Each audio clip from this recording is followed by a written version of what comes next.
Good morning, everybody. As you are aware that the institute has released their new syllabus and the same will be applicable for the students who are appearing in May 24 examination. तो बच्चों के मन में काफ़ी doubts आ रहे थे कि क्या हमको ओल्ड सिलेबस में देना चाहिए या न्यू सिलेबस के अंदर एग्ज़ाम देना चाहिए. अब बेसिकली देखिए, जो सीए फाइनल के स्टूडेंट्स हैं उनके लिए अगर सेकेंड ग्रुप है बचा हुआ, उनका अगर सेकेंड ग्रुप बचा हुआ है तो इट इज़ एडवाइजेबल कि वो अभी ओल्ड सिलेबस में ही नवंबर में अपीयर होके सेकेंड ग्रुप को निकालें. क्योंकि देखिए, हालांकि वो कह रहे हैं कि भाई 8 पेपर्स की बजाय हमको 6 ही पेपर अपीयर करने पड़ेंगे न्यू सिलेबस के अंदर, पर जो सेकेंड ग्रुप है वो आपके जो लास्ट पेपर है एक तरह से वो मल्टी डिसिप्लिनरी केस स्टडीज़ का ही है, मतलब डिफरेंट डिसिप्लिन्स का. तो वो बहुत ही सारे उसमें डायरेक्ट टैक्स, इनडायरेक्ट टैक्स, आपके फर्स्ट ग्रुप के सारे सब्जेक्ट्स और सेकेंड ग्रुप के सारे सब्जेक्ट्स, सब चीज़ों का आपको कॉम्प्रिहेंसिव इन डेप्थ स्टडी रिक्वायर्ड रहेगी. भले इसे ओपन बुक एग्जाम भी होगा तो भी आपको 8 मटीरियल्स लेके जाने पड़ेंगे. तो इट इज़ एडवाइजेबल, जिनका ग्रुप पहलवान बहुत पहले निकल गया या 1 साल पहले 2 साल पहले निकल चुका है, तो भी उन लोगों को अब उतनी चीज़ रिमेंबर करना इट्स नॉट वेरी सिंपल. तो एडवाइस यही है कि आप क्या है, try to focus and clear the examination in November 23 under old syllabus. और वैसे अपन एक बार क्या है, इंटरमीडिएट और फाइनल में जो डायरेक्ट और इनडायरेक्ट टैक्सेस के अंदर डिफरेंसेस हैं उसका एक बार अपन क्या है डिस्कशन कर लेते हैं सिलेबस को देखते हुए. तो ओरिएंटेशन बेसिकली क्या है, एप्लीकेशन बेस्ड रहेगा. फाइनल में एप्लीकेशन बेस्ड रहेगा, केस स्टडी बेस्ड ओरिएंटेशन है, जैसा कि इनके इस इवैल्यूएशन पैटर्न से हमको क्या है समझ में आ रहा है कि किस तरह से इन्होंने वेटेज असाइन किया है, इसको ध्यान में रखते हुए.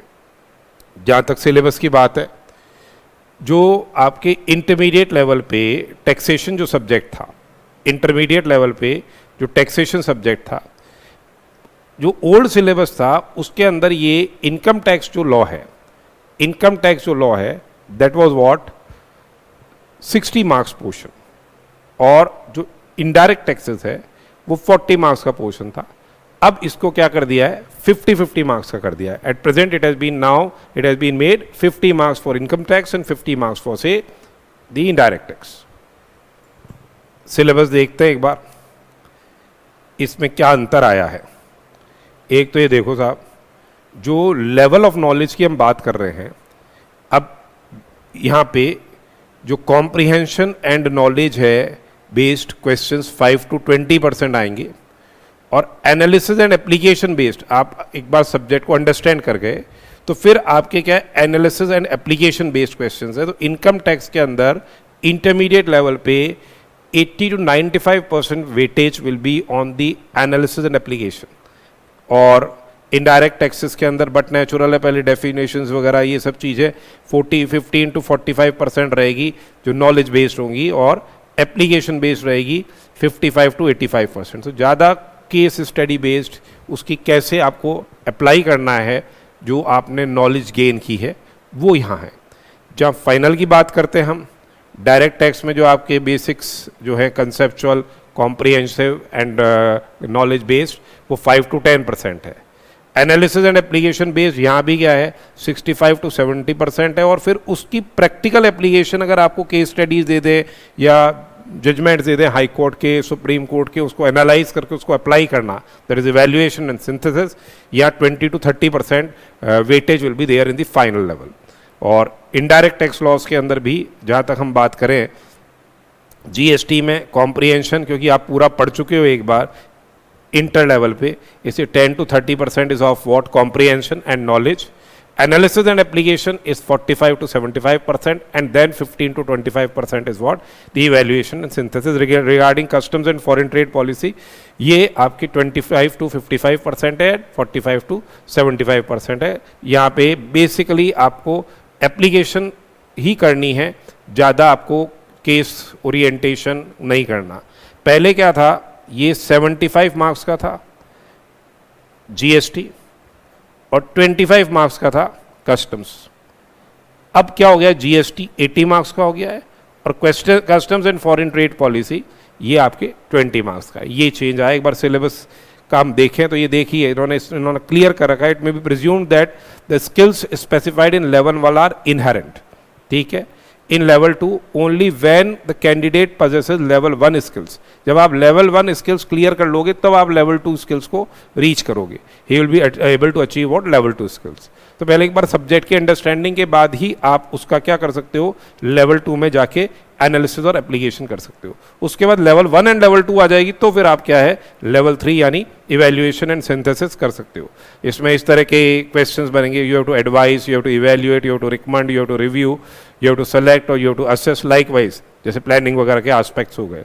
जहाँ तक लेवल 2 की बात है वहाँ पे एनालाइज करो, डिस्कस करो, कंपेयर करो, कॉन्ट्रास्ट करो, इस तरह से कैलकुलेट करो, कंप्यूट करो लाइकवाइज। और कॉम्प्रिहेंशन में जो डेफिनेशंस वगैरह हैं, basically explain, basic things illustrate वगैरह, ये करने के लिए थ्योरेटिकल आपके एक तरह से कॉम्प्रिहेंशन एंड नॉलेज बेस्ड रहेगा।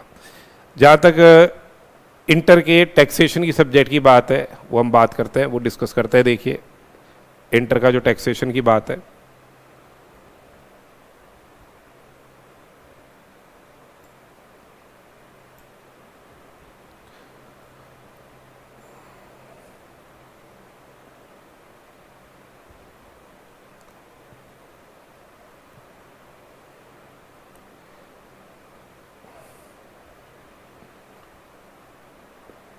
इंटरमीडिएट एग्जामिनेशन का आ गया।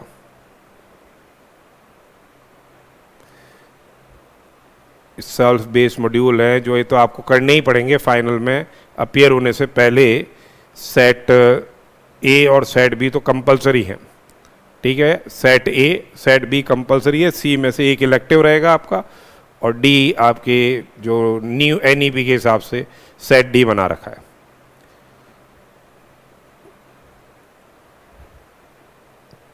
इनकम टैक्स के कोर्स का हम एक बार डिस्कशन करते हैं, क्या है उसके अंदर इंटरमीडिएट लेवल पे। एक सेकंड,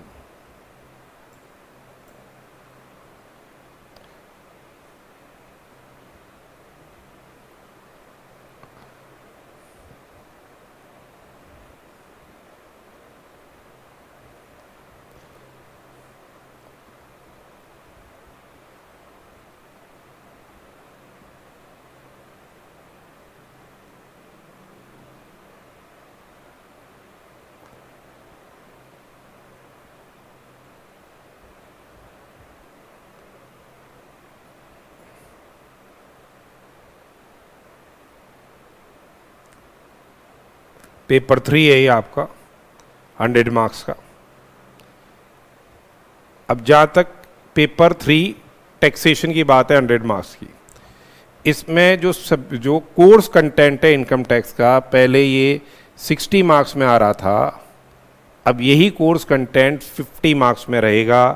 वही सारी चीज़ें इन्होंने दे रखी है जो पहले आ रही थी, जो बेसिक कंसेप्ट्स हैं, फिर रेजिडेंशियल स्टेटस है, स्कोप ऑफ टोटल इनकम है, पांचों हेड आपके आ गए, salaries, house property, PGBP, capital gains, income from other sources, clubbing, set of, deductions. उसके बाद हमारे किस तरह से हम टोटल इनकम कंप्यूट करेंगे इंडिविजुअल की, वो क्योंकि अब डिफ़ॉल्ट टैक्स रिजीम क्या हो गई है, जो पहले वाली ओल्ड टैक्स रिजीम जो है, हम वहाँ से सेक्शन 115 BAC जो कंसेशनल रेट ऑफ टैक्स है, वो असेसमेंट ईयर 24-25 से क्या हो गई है, डिफ़ॉल्ट टैक्स रिजीम हो गई है। तो वो डिफ़ॉल्ट टैक्स रिजीम हो गई और यहाँ पे जो ओल्ड वाली बात थी वो ऑल्टरनेट टैक्स रिजीम हो गई है। जो ओल्ड टैक्स रिजीम अब ऑल्टरनेटिव टैक्स रिजीम है, तो उसमें आपको सारे डिडक्शंस मिलते हैं। तो उसमें टोटल इनकम आप कैसे कंप्यूट करोगे, और फिर आपको एनालाइज करना है whether we have to go for the provisions of the default tax regime that is section 115 BAC, वहाँ टैक्स लायबिलिटी कम रहेगी, या फिर क्या है आपकी जो ओल्ड टैक्स रिजीम है उसमें टैक्स लायबिलिटी कम रहेगी। और advance tax, TDS, TCS, provisions relating to filing of return of income and self assessment, ये सब चीज़ें पहले भी थी, ये चीज़ अब भी है। तो इनकम टैक्स लॉ के हिसाब से बात यह है कि 60 मार्क्स की जगह अब यही चीज़ क्या है 50 मार्क्स में आ गई है। उसके बाद जीएसटी जो था पहले 40 मार्क्स का, अब ये क्या हो गया है 50 मार्क्स का हो गया है।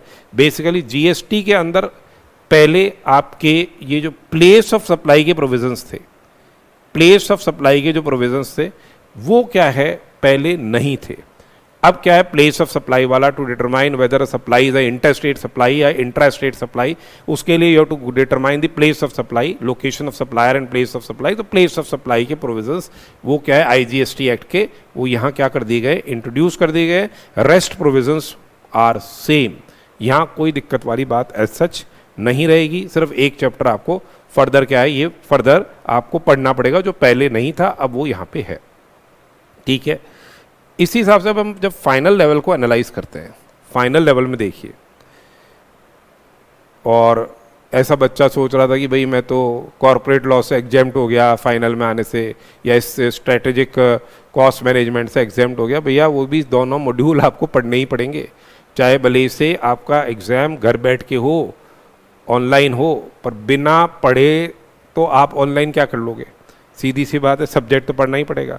तो वो आपको जो ए और बी कंपलसरी सेट्स हैं वो तो पढ़ने ही पड़ेंगे। तो उस कारण से अब आप सोचो कि भाई मैं तो अपना फाइनल का एग्ज़ाम 6 पेपर क्लियर करके हो जाऊंगा, वो वाली बात नहीं है, मेहनत तो आपको करनी पड़ेगी। तो बेटर है कि आप तो ये नवंबर में जो अपॉर्चुनिटी है उसको क्लियर कर लो, उसी में ही क्लियर करो। क्योंकि देखिए सेट ए, ये देखो कॉर्पोरेट एंड इकोनॉमिक लॉस का, set B strategic cost management, अगर ग्रुप वाइज एग्जामिशन है आपका, फर्स्ट ग्रुप एग्जाम्ड है तो आपको strategic cost and performance management करना पड़ जाएगा।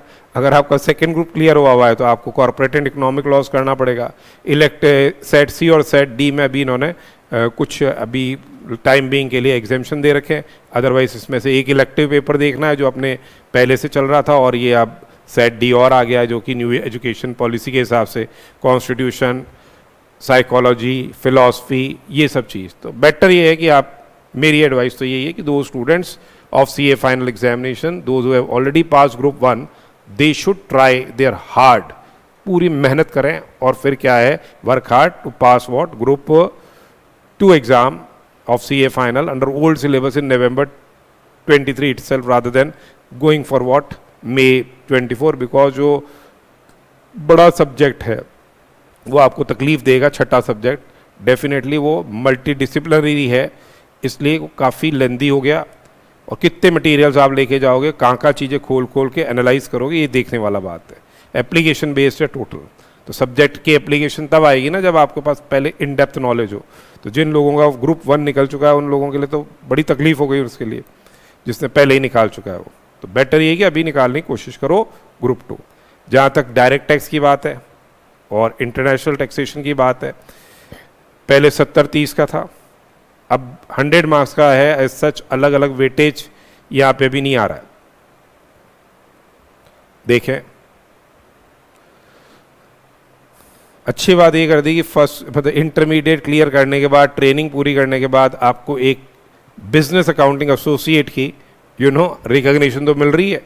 जब आपने दोनों ग्रुप्स इंटरमीडिएट के पास कर लिए, प्रैक्टिकल क्वालिफाई कर ली, और जो भी आपका ITOT है वो पूरी कर ली, और 4 सेल्फ पेस्ड ऑनलाइन मॉड्यूल्स कर लिए, तो आप क्या कहलाए जाओगे, कम से कम इस लायक तो कहला जाओगे हम क्या है बिजनेस अकाउंटिंग एसोसिएट्स हैं। अब फाइनल लेवल की बात करें, देखिए फाइनल लेवल में फाइनेंशियल रिपोर्टिंग वैसा ही है, थोड़ा इनको इन डेप्थ करना आप एनालाइज, एडवांस फाइनेंशियल मैनेजमेंट, क्योंकि ये मेरे सब्जेक्ट्स नहीं है इसलिए मैंने इनको इतना इन डेप्थ नहीं देखा है। इनमें भी चेंजेस तो है ही हैं, ऑडिटिंग में भी चेंजेस हैं, इंटरनल चेंजेस बहुत हैं भैया, इसलिए कोई कहता है ना सब सेम है, वो बेवकूफ़ है एक नंबर, उसको कुछ नहीं है, वो बिना पढ़े बोल रहा है सब सेम है। अब देखिए direct tax loss and international taxation 100 marks का है। इसको जब हम देखते हैं तो अब आपके वो 5 हेड वगैरह यहाँ नहीं आ रहे, या सीधा क्या बोला इन्होंने कि comprehensive computation of income tax liability of companies and other entities, यानी उन 5 हेड की नॉलेज तो आपको इंटरमीडिएट लेवल पे हो ही गई थी, अब उसकी सारी एप्लीकेशन आपको यहाँ करनी है, यानी वो 5 head, losses, set of, deductions वगैरह सब तो रहेंगे ही रहेंगे।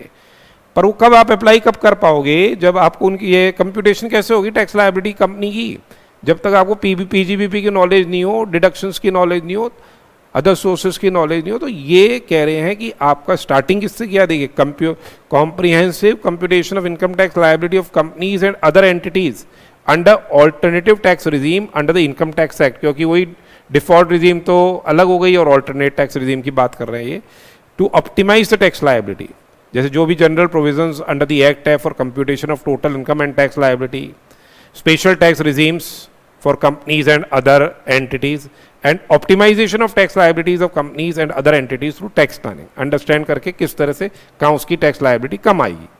Then charitable and religious trust हो गया, और फिर electoral trust, business trust, securitisation, AIFs वगैरह सब उनके एक तरह से असेसमेंट ऑफ जो वेरियस एंटिटीज है वो। फिर है एंटी अवॉइडेंस प्रोविजंस, ये एंड इक्वलाइजेशन लेवी वगैरह जो challenges to tax challenges on digitalisation, उसके रिलेशन में जो इन्होंने इंट्रोड्यूस किया है न्यू, जैसे जैसे अपन ग्रोथ होती जा रही है डिजिटलाइजेशन की। Then deduction, collection and recovery of tax, income tax authorities, assessment procedure, appeals and revision. अब देखिए ये पार्ट और एक्स्ट्रा आ गया एक तरह से, provisions to counteract unethical tax practices, that is taxation of undisclosed income under the income tax act 115 BB, आपको पता ही था। Taxation of undisclosed income, foreign income and assets, एक तरह से उसका फोकस ब्लैक मनी की तरफ आ रहा है, फॉरेन इनकम एंड असेट्स के ऊपर किस तरह से टैक्सेशन होगा, ये चीज पहले से ज्यादा है in depth. Penalties and offences and prosecution, miscellaneous provisions और टैक्स ऑडिट अलग से है ही है। अब वेटेज की बात करें, इन्होंने सीधी बात बोल दी, direct and indirect taxation 100 marks, ऐसे नहीं बोला 70 है 30 है, ऐसा कुछ भी नहीं किया। डायरेक्ट एंड इनडायरेक्ट टैक्सेशन सीधा 100 मार्क्स का है, इंटरनेशनल टैक्सेशन मतलब सीधा 100 मार्क्स है, direct and international taxation 100 marks का है। इंटरनेशनल टैक्सेशन पहले 30 मार्क्स का था, ऐसा कुछ अलग से नहीं दिए रखा। वही चीज़ ट्रांसफर प्राइसिंग हो गया, NR taxation, DTRs, DTA, advance rulings, and वही सारे दे रखे हैं जो थ्योरेटिकल चैप्टर्स थे, OECD, UN, BEPS, application and interpretation of tax treaty, जो नॉर्मली स्टूडेंट छोड़ देता था, and latest development in the international taxation. तो ये आपके basically total focus application based रहेगी, केस स्टडी बेस्ड रहेगी इसमें, यानी आपको इन डेप्थ नॉलेज रिक्वायर्ड रहेगी सब्जेक्ट की। चेंजेस जो आएंगे तो स्टडी मटेरियल, जब सब लोग स्टडी मटेरियल देख के ही बता पाएंगे आगे फर्दर कैसे करना है। GST and indirect tax law में जो GST है वो 80 मार्क्स का हो गया, पहले ये 75 मार्क्स का था। और यहां भी देखो इन्होंने स्टार्ट कैसे किया है, अब आपने पेमेंट ऑफ टैक्स तक की नॉलेज इंटरमीडिएट लेवल पे ले ली है, अब case studies based on the following, यानी फोकस क्या होगा आपका, वही एप्लीकेशन बेस्ड फोकस होगा। केस स्टडीज दे रखी हैं, जैसे पहले आप भी दे रखी थी, पहले MCQs फॉर्म में केस स्टडीज आती थी, अब वो आपको सॉल्व करके बताना पड़ेगा डिटेल्ड कि भाई इस चीज़ की किस तरह से आपकी लायबिलिटी निकाली जाएगी, क्या प्लेस ऑफ सप्लाई होगी, क्या टाइम ऑफ सप्लाई होगी। तो वो सारे चैप्टर्स को जो आपके इंटर लेवल के थे वहाँ की केस स्टडी बेस्ड रहेगी। उसके बाद प्रोसीजर्स रहेंगे under the GST law relating to the registration, tax invoice, credit notes, debit notes, e way bills, accounts, records, payment वगैरह। उसके अलावा रिफंड्स, जॉब वर्क, लाइबिलिटी सारा दे दिया इन्होंने। फिर एथिक्स अंडर GST भी एक, क्योंकि बहुत सारे लोग अनएथिकल प्रैक्टिसेस कर रहे हैं बीइंग प्रोफेशनल, एंड देखिए आप कितनी अरेस्ट कैरी आउट की जा रही है, कितनी फेक इनवॉइसेस जनरेट हो रही है। 3 लाख करोड़ तक का इन्होंने बोला है कि इवेजन हो चुका है फेक इनवॉइसेस के तहत, ITC लोग क्लेम कर रहे हैं। तो यू शुड बी एथिकल, उसके लिए एक एथिक्स अंडर GST भी इन्होंने इंट्रोड्यूस किया है। उसके अलावा customs and foreign trade policy जो पहले आपके 25 मार्क्स का था उसकी वेटेज कम कर दिए, 20 मार्क्स की कर दिए। बाकी चीज़ें वो सारी की सारी सेम है, वहाँ तक रिफ़ंड तक के प्रोविजंस थे, यहाँ भी रिफ़ंड है। इसके अलावा बैगेज है, goods exported by post, store, सारी चीज़ें वो की वही इंपोर्ट एक्सपोर्ट प्रोसीजर दे रखा है, टोटल चीज़ वही है। उसके अलावा new foreign trade policy as are aware 2023 आई चुकी है, तो वो सारी चीज़ें यहाँ भी वही रहेंगी। तो बेसिकली फोकस आपका केस ओरिएंटेड रहेगा। और जो आपका ये आपका जो लास्ट पेपर है जिसके लिए मैं आपको एडवाइस कर रहा हूँ कि नवंबर में क्लियर कर लो तो बेटर रहेगा, क्योंकि ये नाम दिया है एक तरह से integrated business solutions, integrated business solution multi disciplinary case study with strategic management. अब इसमें आपको पूरी नॉलेज होनी चाहिए, किसकी? केस स्टडी बेस्ड रहेगा पेपर, जिसमें financial reporting, advance financial management, auditing, direct indirect taxation, corporate and economic loss, strategic cost and performance management with application with strategic management. यानी आप देखिए, आपको आठों सब्जेक्ट एक तरह से पढ़ने पड़ गए इस सब्जेक्ट को कवर करने के लिए। उसका कितना सारा मटेरियल हो गया। अगर ये ओपन बुक एग्जाम भी है तो आपको पहले पढ़ोगे तभी तो उसको बुक को खोलोगे कि ये यहाँ चीज़ दे रखी है। तो इस चीज़ के लिए इट्स एडवाइजेबल, पर बाकी जो सब करेंगे ही करेंगे। जिनको बहुत ग्रुप्स ही देना है न्यू सिलेबस में, वो तो सब चीज़ पढ़ के ही जाएगा भाई, उसके लिए तो ये सब चीज़ें पढ़ी रहेगी, तो उसको तो अप्लाई करना उस समय जाके। पर जिन्होंने फर्स्ट ग्रुप क्लियर कर लिया है या जिन्होंने सेकेंड ग्रुप क्लियर कर लिया है पहले, तो it's better they try to pass the examination in November 23। अब मेहनत आपको करनी है, केस ओरिएंटेड अप्रोच रहेगी नए सिलेबस के अंदर, तो वो आपको अच्छी से टॉपिक की अंडरस्टैंडिंग, ये छोटे छोटे नोट्स से कुछ काम नहीं चलेगा कि ये समरी से पढ़ लिया, उससे पढ़ लिया, उससे पढ़ लिया। पूरी इन डेप्थ स्टडी आपको रिक्वायर्ड रहेगी। So best of the luck for the students of who are appearing in से November 23 एग्जामिनेशन। हमारा कंपाइलर अभी लॉन्च होने वाला ही है और main book comprehensive books release हो गई हैं। फोकस हमारा ई बुक पे भी है, क्योंकि स्टूडेंट्स आजकल टैब बेस्ड स्टडीज़ कर रहे हैं, तो जहाँ जाएँ वो उसको ई बुक को वहाँ ओपन करके आराम से पढ़ सकते हैं। तो more focus will be on digitalisation and those who can want to purchase e book, वो बहुत सस्ती भी है, वो आराम से वो परचेज करके आराम से उसको पढ़ सकते हैं ऐप के अंदर। ऐप लैपटॉप पे भी चलता है, ऐप आपके टैब पे भी चलता है और ऐप आपके मोबाइल पे भी चलता है। तो फोकस आप रखिए, मेहनत कीजिए, एग्ज़ाम पास कीजिए। All the best for your exams.